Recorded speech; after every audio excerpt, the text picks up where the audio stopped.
Good morning. আকাশটা দেখো কি সুন্দর লাগছে, মনে হচ্ছে গোটা আকাশে তুলো ছড়ানো আছে।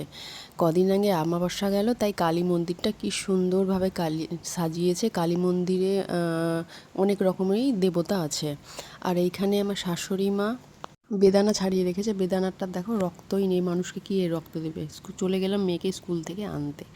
তারপর এই সব খাবার দাবার বানিয়ে আমি স্কুল গেছিলাম আনতে। লেবু, সর্ষের চাটনি, ডাল, এটা কিন্তু বিমলি কলাইয়ের ডাল, আলু সেদ্ধ, উচ্ছে ভাজা আর আলু বেগুনের সবজি।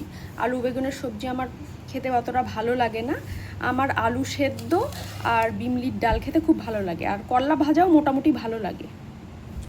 প্রথমে করলা ভাজা দিয়ে ভাতটা মেখে খেতে হয়।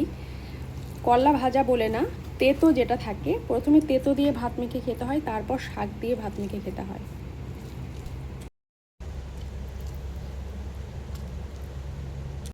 করলা ভাজা দিয়ে ভাত খাওয়া শেষ, এবার আমি খাবো আলু সিদ্ধ দিয়ে আর কলাইয়ের ডাল।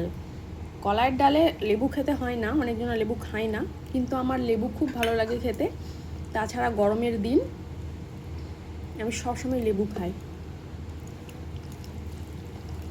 এটা আমার কাছে অমৃত। আমার কলাইয়ের ডাল খেতে ছোট থেকে খুব ভালো লাগে আর আমি খুব পছন্দ করে খাই।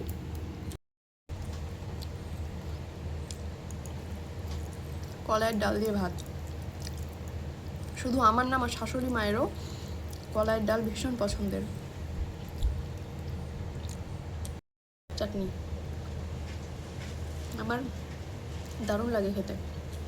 কলাইয়ের ডাল ভাতের সাথে সর্ষের চাটনি মেখে নিলাম, আগে তো লেবু দিয়েছি, টকটক খেতে খুব ভালো লাগে।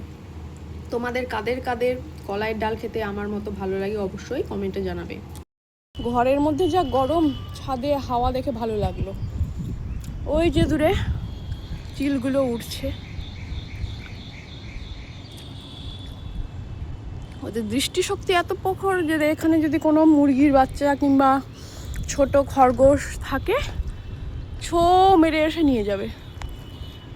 আগে ছোটবেলায় মেঘগুলোকে দেখে বলতাম, যখন খুব ছোট ছিলাম, এই দেখো এটা হিমালয় পর্বত, এখানে শিব ঠাকুর থাকে। এখন ভাবি হিমালয় পর্বত তো হিমালয়ে থাকে, এটা মেঘ। সব গাছ কেটে কেটে বিল্ডিং হয়ে গেছে। এই যে চারিদিকে বিল্ডিং, খালি চারিদিকে যত দূর চোখ যায়। আর যে বাঁচা কুচা জমি আছে, কদিন পর সেই জমিটাও বিল্ডিংয়ে পরিণত হবে। তারপর অক্সিজেন সিলিন্ডার নিয়ে আমাদেরকে বাইরে বের হতে হবে।